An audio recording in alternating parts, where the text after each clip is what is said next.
anticipation. It's gotta be good. If I get thrown out, I'll go live with my mom. Mama, get up the tamales. Welcome to the Real Estate and Chill podcast, the newest and coolest podcast. So tune in.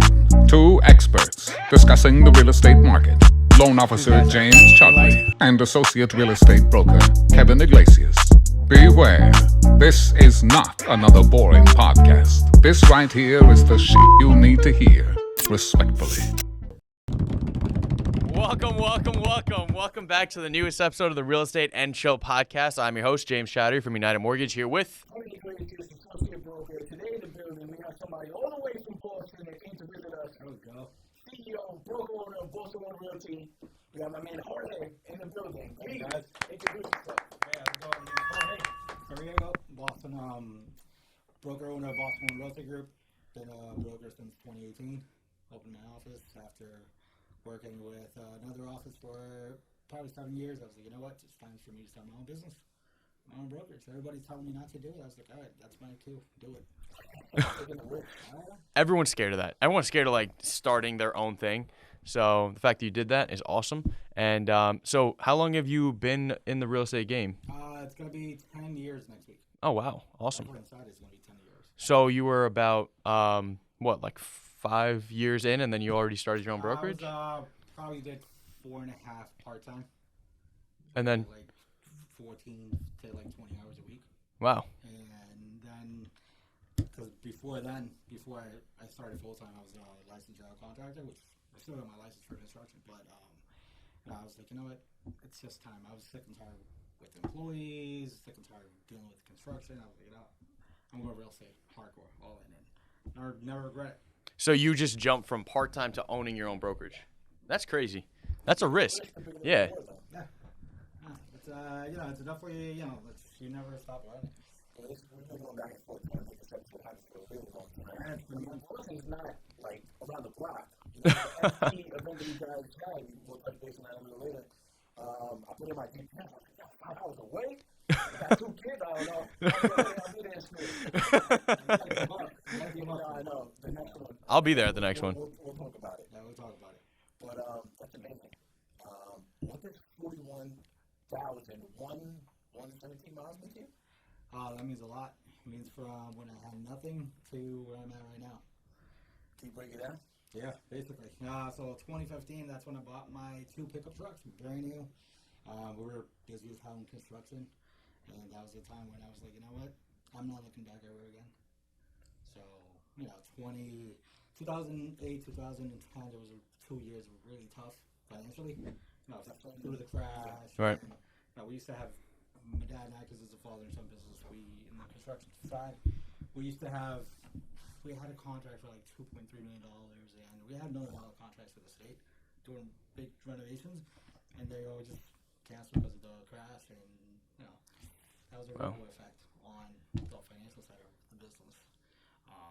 My mistake there, and my dad's mistake, was we always care about an employee and not so much about our own. We're like, yeah, we'll be fine. Just take care of our people. Which in that day, it wasn't. It is what it is. But now it's like a good friend of mine. He says, "Pay yourself first," and he's right about that. Pay yourself first. Every Friday, just pay yourself first. That's when you're in business. Because if I would have paid myself first, I would have never literally lost everything and slept in my on floor for 3 months until I got back on my feet. Wow. That reminds me of like when Tony first hit us. All my investors out here were basically pulling out everything because we thought it was going to crash. Yeah. But little we know, it's the whole opposite. What's real estate like in Boston? I'm very curious about that. Yeah. It's the same as here. It's brutal. If you're a buyer, you're doing multiple offers, you're not getting anything. I put an offer in 65 over asking, and we still lost. They came back like, yeah, we got one for 100 over asking. Can you beat that? I was like, no. No. I'm not even gonna ask my buyer because no, the property's not worth it. Now, do you like specify in like one specific price range, like is it like luxury? Yeah, no, I'm pretty open to everything. I used to be like into like just specifically into like investments, just work with investors. I have a pool of 329 investors. Wow. So it's like these are my clients, but I was like, it's time to grow it out to anything. So whether it's $200,000 or it's whether $20 million, it doesn't matter. And then it's still a commission you're getting, still somebody you're helping. And we're in business for people value, not so much about the money. Of course, we need the money, but Of course. people value is where you're gonna get more money from. So, quick question. So, did your construction background assist you with your real estate career? Oh, 100%. How has it assisted you in your real estate career? All my construction clientele, eventually, their kids are buying properties, their kids or renting. They're renting. So it's basically all my construction clientele is knowing a broker.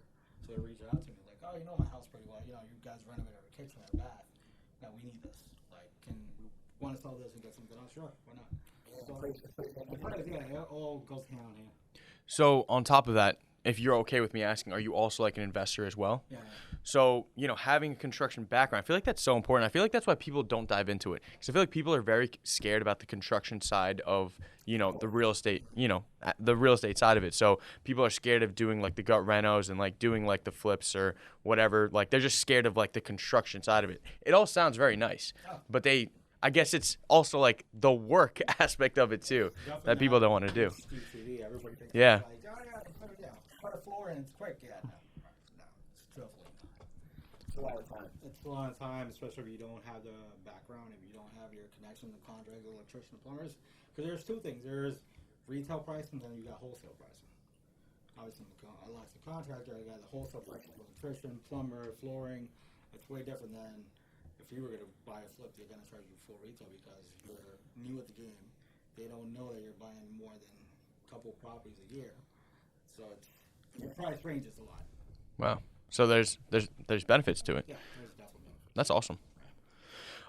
Next thing we want to talk about is so obviously Kevin touched base on this a little bit before about this crypto networking event that you've had. Oh, yeah. So that's something that's crazy because I'm not gonna lie, like I haven't really seen NFT. So, all right, long story short, Kevin and I have had a very hard time trying to find somebody to come on the show who knows anything about NFTs. We had one of my boys from home. He came on because he knows a lot about it, but not like the integration with like real estate. So you're the perfect blend of the two. You know about NFTs, you know about real estate. So, that's something that we can definitely touch base on, and we have a lot of questions on that. Sure. So There's a partner of mine, Noah.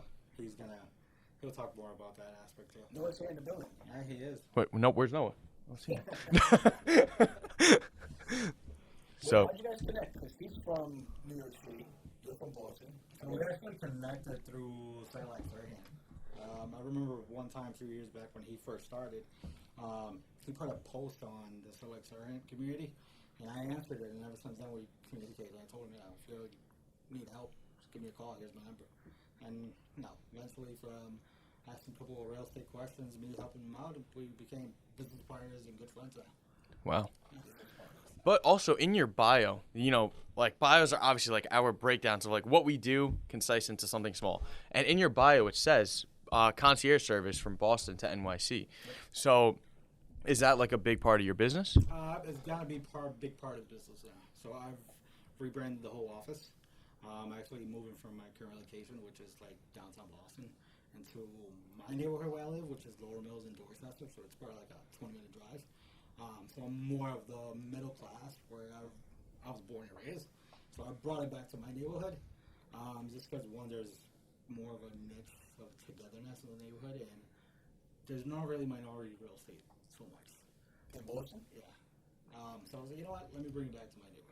And now that I'm rebranding, it's going to be the first real estate office that's going to be featuring NFT Gallery. So, Wow. That's amazing. And you're picking up today. Yeah, I'm picking some up today from Bermano. He's a New York artist. And then we got a Boston-based artist that she's bringing her NFTs to the office. And eventually my goal is on that aspect is to bring NFT artists from Bored Apes or even Gary Vee. Send me like, hey, this is the first real estate brokerage that has an NFT gallery. Like, I literally have a room that was like, when I looked at the space, I opened the door, I was like, this is perfect. Like, this room is right here for the NFT gallery. Like, it's probably half the size of here.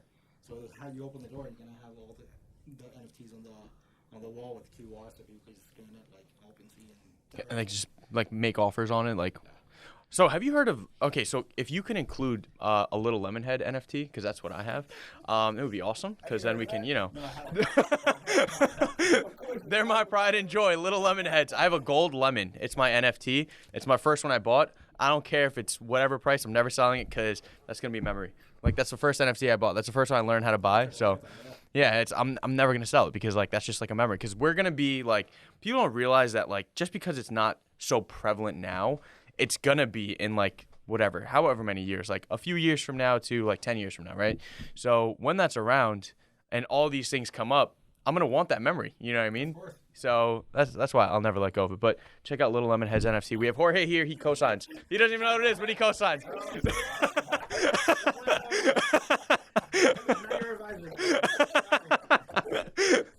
I want to touch base on something you said before. Being a minority real estate broker in Boston, is that tough? Because you said it's not a lot. Yeah, that's it's I'm not the only one. There's a handful of brokers that I talked to from different offices, and because I was having a conversation last week. He was like, I went to this pitch for his $2.5 million pitch. He was like, you know what? I can actually think my background, because I was black, played a big factor to it. That I didn't get the listing. So there's a specific town over there, which I was like, you know what? I've pitched there myself, and I haven't been so successful either, but it is what it is. And now, at the end of the day, being a minority in real estate, it's a little difficult. Yeah, this doesn't get talked about. We've never touched on it, and we haven't wanted to touch on it because we were just like, yo, this is a touchy subject. It's a very touchy subject, but, But you're 100% right. Yeah, it's 100% right. I don't want to give myself any excuses, but there have been situations in my past where, somebody sees my card and then they're just like, send me somebody else. And like the realtor tells me that they like ask somebody else. So I send them over my team leader's card or something like that. And like things like that happen. Hold on. But, so this is why you did the name change? Yeah, actually, I don't even know we talked about that. Yeah. Yeah, I actually legally changed my name. Yeah, I legally changed my name from Bishal to James because, like, long story short, like, people didn't really trust when I said Bishal.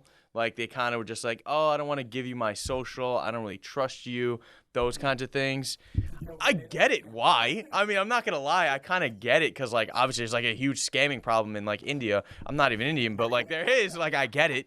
But, that's, like, a thing that I was just like, all right, this happened. I got to adapt to it and change it, and that's what I did. So I just changed. Still to this day, though, I've had people, I think this was somebody on your team, like, somebody called me, they're like, I don't know who this guy is. I don't trust him. Like, and I'm just like, you can come to my office. Like, I think it was with Chris actually. It happens, but No, it does happen. It happens, and like you said, nobody talks about it. Everybody avoids it, but it's a very avoidable topic. I used to work in a call center, and obviously when you're working in a call center, people call and don't know what you look like. And the lady asked me, she's like, "What's your name?" I was like, "Kevin." She's like, "Oh, you sound like such a nice Irish boy." But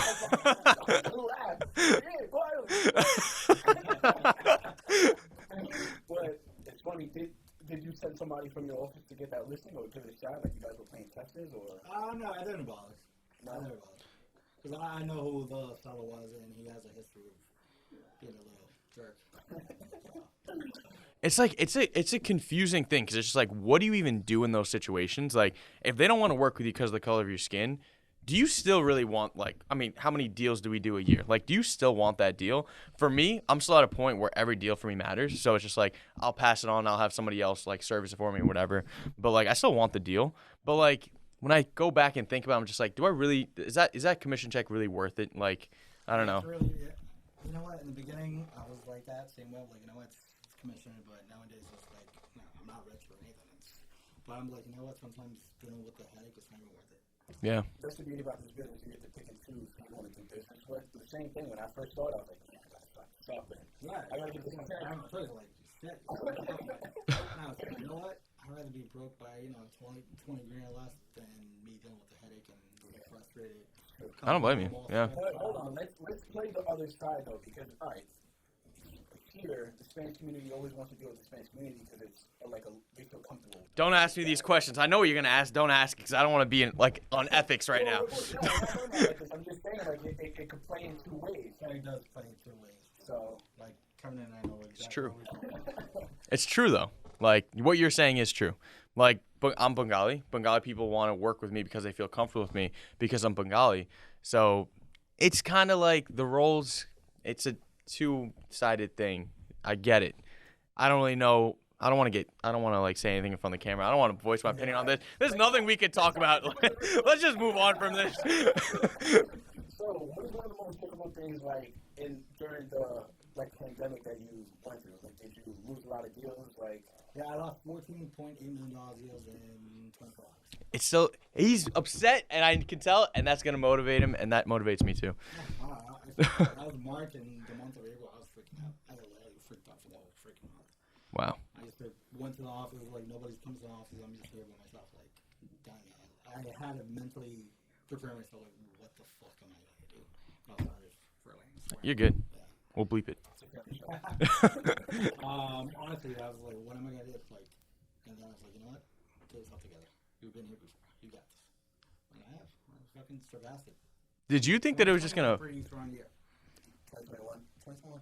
Yeah, I would have won 2021 here in the Valley, man. But it's the same thing. I feel like fear is a good thing to have because the fear of being broke and the fear of losing what you have motivates you to work a lot harder. So that's what I use, and I was like, yo, my back's against the wall. I gotta work twice as hard. Yeah. It's like right now, I'm gonna be paying 2 offices for the next few months because my lease is up in August from the other one, and it's like, that's definitely motivation for me. Like, this new office, I gotta get it done like next week and up and running in a couple of weeks. And believe me, I gotta start selling. Well, you're the man that loves risk, so I'm sure you're gonna do just fine. I was one time like, dude, I don't know who you did not come. Like, my dad's not a risk taker. He's like super. He watches everything before he does anything. Not me. I just go with the flow. So, quick question before we jump into the next thing. When COVID happened for both you guys, did you think that COVID was just something that was just gonna pass by in like a few weeks, or did you guys like think like, oh, this is gonna be here to stay? Reason why I ask is because like we saw how the market moved up so quickly, and everything just like. We were still in like quarantine, but you know, people were buying houses like crazy. Did you guys expect it to be like, you know, a huge thing that would last like a year and a half? Still here today, you know, like, did you guys expect that? I thought it was gonna be honestly a few months. I thought it was a few months. I'll get rid of it over a few months and call it a day, but no, obviously. There's a new variant every like 3 to 6 months is a new variant. Me, like, enough with the damn mask already. You know what's crazy though is that, like, I don't know, in the city, like when I used to go to Times Square a lot, people were wearing masks way before COVID even hit. Yeah. And then it hit. So it's very interesting. I mean, I don't know if you've seen that in Boston, but people were wearing masks. Now way in Boston, before. it's like everybody hates masks. Like we got the mask mandates in the city. We have the vaccine mandate now. I think we just entered stage 2 of the mandate, so you have to have both vaccines in order to enter like Zoom restaurants movie. So it's a whole fiasco in Boston right now with the new mayor. She's anti-real estate too, so that's another touchy subject. Yo, there are a lot of touchy stuff. We might have to chop this episode up. You might just hear like Jorge saying something, and then we're just gonna like cut out to the next thing. We've been touching on some touchy things today. So let's talk about marketing. So like, you're one of the OGs over there, Serhant Boston. How did that come apart? You just like, you know what? I want to join. So I joined Satellite Serhant when it first started. A few months later, I joined the Pro. I actually joined because I attended their first mastermind dinner they had, and that's when I met Rita, which is my business partner on the RealMove. And I asked her, like, I remember the words. I asked her, like, you know, is Pro really worth it? And she was like, is anything worth it life? I was like, yeah.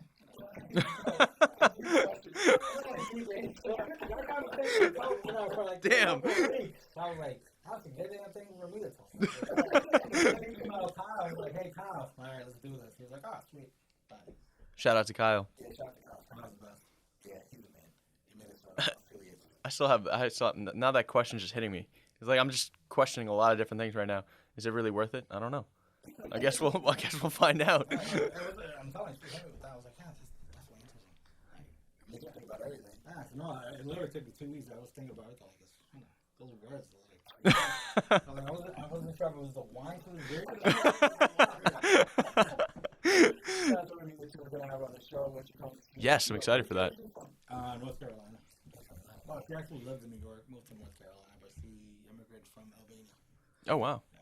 So when you say global network, you know, with a RealMove, like you really mean that. You know, like you're in New York, Ramita's in North Carolina. You got people all over the place. Yeah. You're connected everywhere. Yeah, and a lot of it's through Satellite Serhant. So, you know, we met a lot of pros and regular members from different parts of the world, and states. So it's Yeah, and Alec is from Texas. yeah, Alex from Texas. He's moving up to the city. Yeah, that's crazy. He announced that. He announced that on the episode. He's a cool guy He's smart. and ambitious. I think it's time, man. I think it's time to bring Noah on. You ready for this? I couldn't find it, but he was right here. So look who joined us just now, Noah Kollar from NetSeekers on the Peggy Z team. Peggy Z team, NetSeekers International. Awesome. Well, we're excited to have you on. You guys came as an item, as a dual. Yeah. Package deal. Came directly to Boston, picked him up, and right back over here. Yeah. Text me at 5 o'clock in the morning like I'm on my way. I'm like, to where? Your house. Let's talk about the NFT, crypto, everything that RealMove has done in the past. What, you guys had an event, when was that? October. In October? We had October, and then I pulled the NFT. Me and Cedric. Cedric is the loan officer for Guarantee Rate. We both pulled the NFT crypto real estate event because he's hardcore into NFTs. He owns a couple of VFriends, and he's in the metaverse. Wow. He bought in Decentraland. He has a house in Decentraland. Actually, that reminds me, we have to do an ad on his house. Mm-hmm. I have a billboard. He's a few VFriends into Central. Yo, I would do that too, but yeah, tell him to come through. Yeah, he's the boss. Yeah. Yeah, we gotta reach out to him. Yeah, for sure. I think you guys follow him. Yeah, we follow him. Yeah. I'll talk to him. I'm pretty sure he would. Yeah, that'd be amazing. That'd be awesome. He has a lot of knowledge. Yeah. I need to learn more about Decentraland, everything like that. I know like the basics, but it's perfect that you guys are here so you can answer some of the questions I have. So, what is a Redow? So Redow is I dived right stands into it. for Sorry. Real Estate Decentralized Autonomous Organization. DAOs themselves are kind of like a subset of cryptocurrency. It's supposed to be completely autonomous, where no one person has more power, like authority, than somebody else. And what we're doing with Redow is we're creating almost like an real estate investment firm that focuses both on physical and virtual real estate. And it's going to be limited to about 100 people. George and I are going to lead the investment team, and we're just going to start diversifying for investors when it comes to both real life and virtual estate. What's the NFT going to be called? So Project, cool, yeah. You're smiling really hard. Is it just called Redow? I'm still a little like. Redow's basically, let's call it Redow's the currency / token. Okay. So that's like the token itself. The NFT, where there's a couple of titles that we're still working on, it's still pending, but the utility is going to be pretty good. Can you give us some exclusives, or? Sure, we could give you a little utility. You take that one. for Redow or the NFT? For the NFT. So the NFT is more, we just want to keep investing in the education of this whole real estate where it intersects with cryptocurrency, because right now it is a very big gray area where people are learning themselves. They don't know where or who to learn it from. They're throwing money out into the void and losing it big time. So one of the utilities that we're trying to do is educate people on where this intersection is going to happen, where to get your resources from, and how to make smart investments moving forward. Because there's a lot of hype. Like, a lot of people are buying NFTs like this guy across from me. And then it's just a Who's he talking about? It's like what Gary Vee says. You know, his quote was basically 98% of NFTs out there are gonna fail, and he's 100% right, because they don't have utility. That's the reason why I brainstorm. Like, I wasn't into NFT at all. Came October. Like, I attended that NFT event Sean did on his listing, and then that just kind of broke open house. Yeah, we spoke about that. That opened my eyes. I was like, okay, what is this? Like, okay, I see I could see something going with this. And then I got back to Boston, and literally the rest of October, November, December, I was just educating myself about it.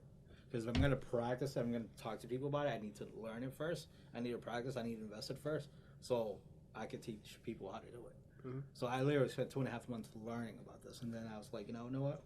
I'm going to rebrand the whole office. This is my new theme now. It's real estate and the first brokerage to feature NFT Gallery. Have you guys done any crypto deals? I know you're in the city, right? You're based in the city. Yes, I personally have not done any crypto deals, but the last person that I did a deal with, he just bought a condo over in Brooklyn.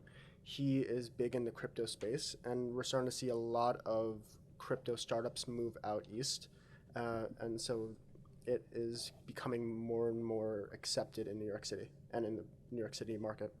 What about in Boston? No, not yet. Not yet. I actually have a client listing in hopefully March, but I think he's gonna go April, and he's considering sell his condo in Ethereum. Wait. He's selling it in Ethereum? Like, He wants to. he's going to sell it, it's gotta somebody be to pay him Ethereum for yeah, it. it's gonna be like 575,000, but he wanted it instead of USD, he wants it in ETH. So I had to call the board about it, and the board was like, "What the? Are you talking about?" They were like, "What are you talking about?" Can you spell that? Because the board is obviously an older crowd, and I was like, all right, so cryptocurrency. I got a client who wants to buy it. He wants to celebrate like this, and one of the members like, oh, I've heard about it. No, there's a transaction that just happened for like 600 and something thousand of the guy. He was like, how can we do that?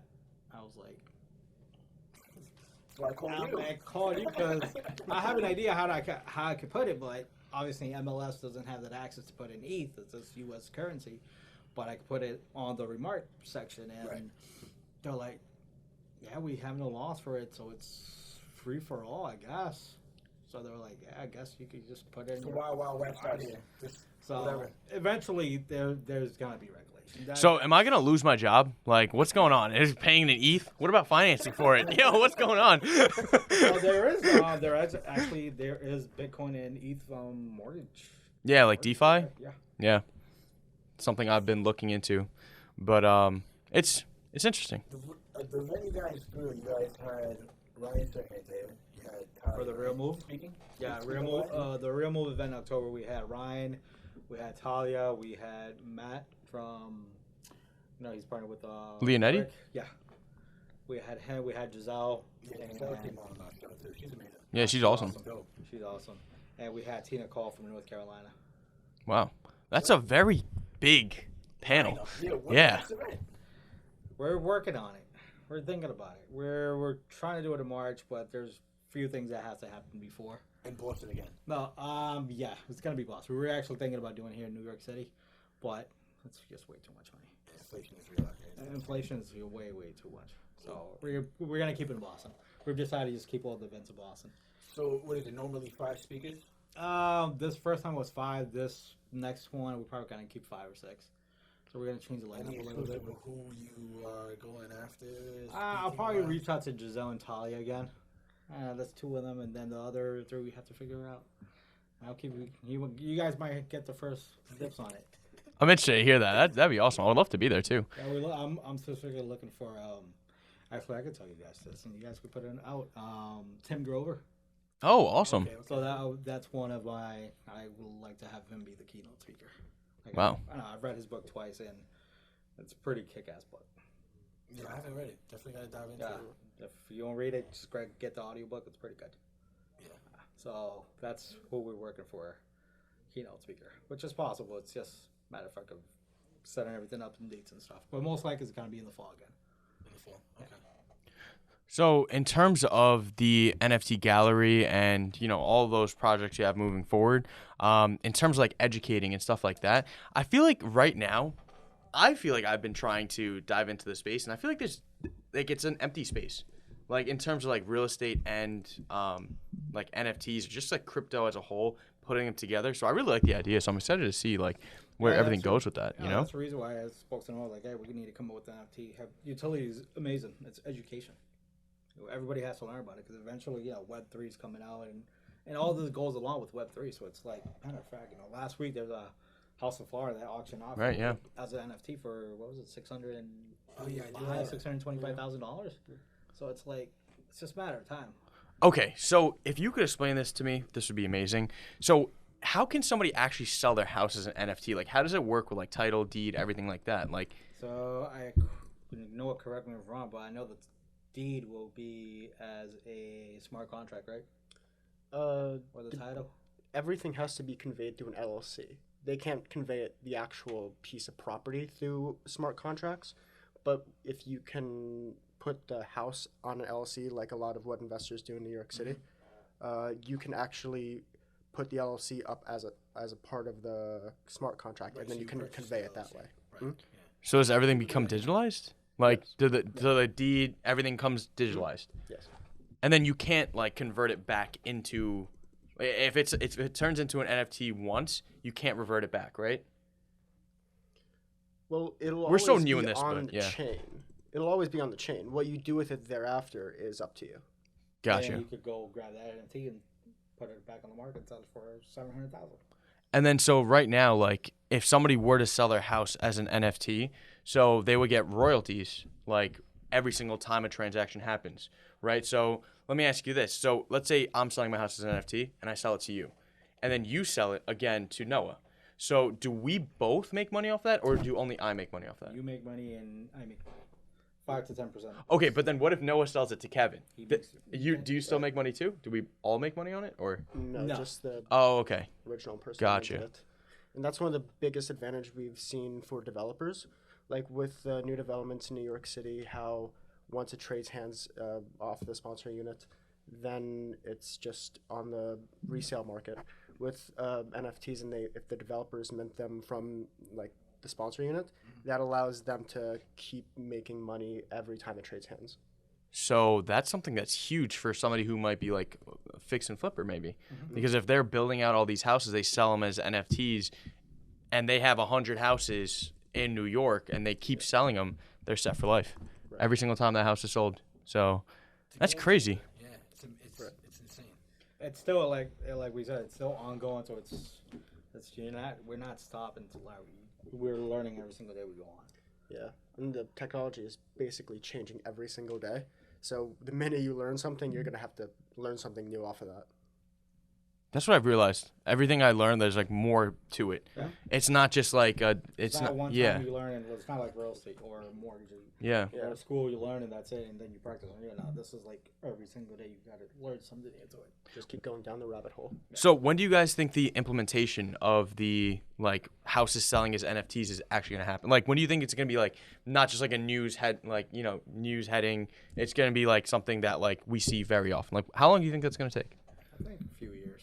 Yeah, there's still a lot that has to go on internally. Like right now, it is still a very unregulated industry. Even in the metaverse space with Decentraland and Sandbox, not even that is that regulated.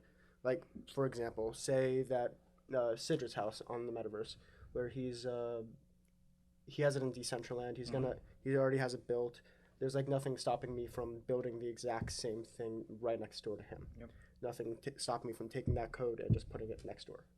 So until we have regulation on that, even in the virtual world, it's really not going to catch up until to the real world, because there's still so much innovation is happening that there is conversation going on to try and regulate it, but every time it does, something new pops up that they need to take into consideration. So it's going to be another maybe decade or so. So how is the government going to, sorry for asking so many, I'm just genuinely curious. I'm happy you guys are here because I'm asking these questions because I'm just so curious. How do you think the government's going to do that? How do you think the government's going to handle the regulation? Like, is it going to be something that you think they're going to be okay with, or you think they're going to try their best to stop it? I think they're gonna adapt to it. You think so? I think so. I think that because they see it's not. Everybody talks about it's a fad. It's not going away. It's really not going away. Yeah, I was one. Like I said, a few months ago, I was one of the regular person that like, yeah, this is just temporary. Like, yeah, whatever. But once I started learning, I was like, okay, there is, again, 98% will fail. That 2% is you have to have a cause, and our cause is basically education. We're going to educate the general public about it. How can you invest in crypto? How can you invest in NFTs? What's the benefit? And obviously, your NFT is going to be your entry into our event. Whether it's going to be a Redow event or whether it's going to be a RealMove event, it's your NFT that you buy once it's 100% up.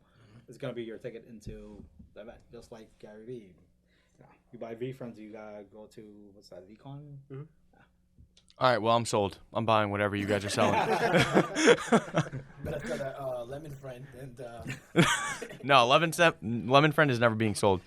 Hope it's in that 2%. Probably not, but let's hope so, right?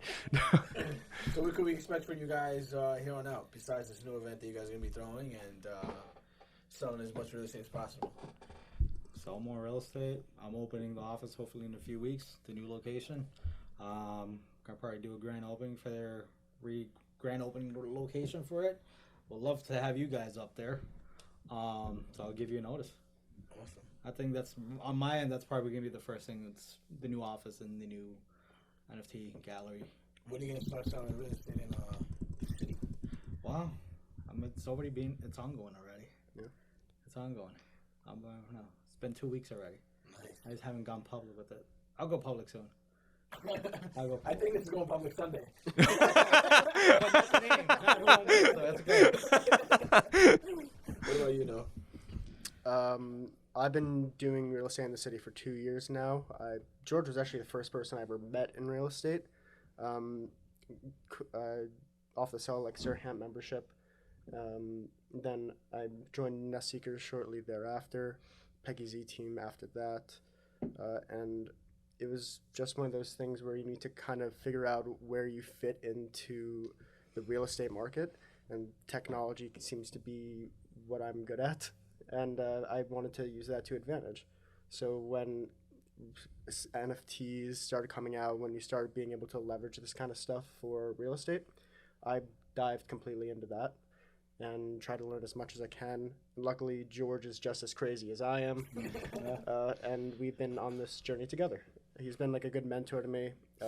He's been learning. You should see our text. It's literally just sending Forbes articles back and forth with like what Forbes, NFT the New York crazy Times, stuff's happening now. The New York Post, it's this, the Globe, it's everything. Yeah. Just In this business, you have to adapt to die. Yeah. So you have to grow. And this is a very valuable, episode for everybody who's watching, because I think it's going to open a lot of eyes, as to what's going on. Eventually, it will. Yeah. It's I'm getting a lot of press on the whole idea of my office now, and people are like, "Wow, you're really doing this?" Like, yeah, like a Boston magazine reached out to me. They're like, "Oh, we heard about you're doing a NFT gallery in a real estate brokerage. We want to shoot an article with you." I'm like, yeah, let's do it. It's fine. So it's Free marketing. That's free marketing. It's something that it's not spoken, and a lot of people are like, yeah, I don't think there's a real estate office that has a physical NFT gallery. I'm like, that's the difference when an NFT artist is they actually have something physical to show for their art. That's that 2% that's gonna be out there. I'm excited to see this. I would love to come to one of your come see the gallery and stuff too. That would be awesome. I'll give you guys a couple weeks heads up before it's 100% official. I'll be done working on it hopefully by next week because I'm doing the work myself. Oh, wow. Yeah. All right. Well, How can people reach out to you guys, man? Instagram at Jorge.Sariego. Phone him, email, website, Boss One Realty, or SariegoJorge.com. Pretty simple. What about you know? My Instagram is noah.kollar. Our website for Redow is redowofficial.com. We have a newsletter there where you can sign up, and we send you articles as well to kind of keep up to date about what's happening in the crypto and real estate markets. RealMove.com, that's also live. That basically gives you the 101 about what we're doing on that end. And yeah. Awesome. Well, we can't wait, man. Thank we you. Can't wait. We're excited to see what you guys do and definitely be a part of it. And See? check it out in Boston. It was worth the wait, right? it was worth it. It was worth it. 100%. And Kevin reached out to me in October. He's like, yeah, I want you in the podcast. I'm like, yeah, let's do it in December. Yeah, let's do it in January. All right. Well, that was the latest episode of the Real Estate and Chill podcast. We will see you next time. Thank you for tuning in to the Real Estate and Chill podcast with James Chaudhry and Kevin Iglesias. Don't forget to like, comment, and subscribe. Also, share this with your friends, your enemies, your mother-in-law. No, seriously, this podcast is so fucking good, you might want to tell your ex. See you next time.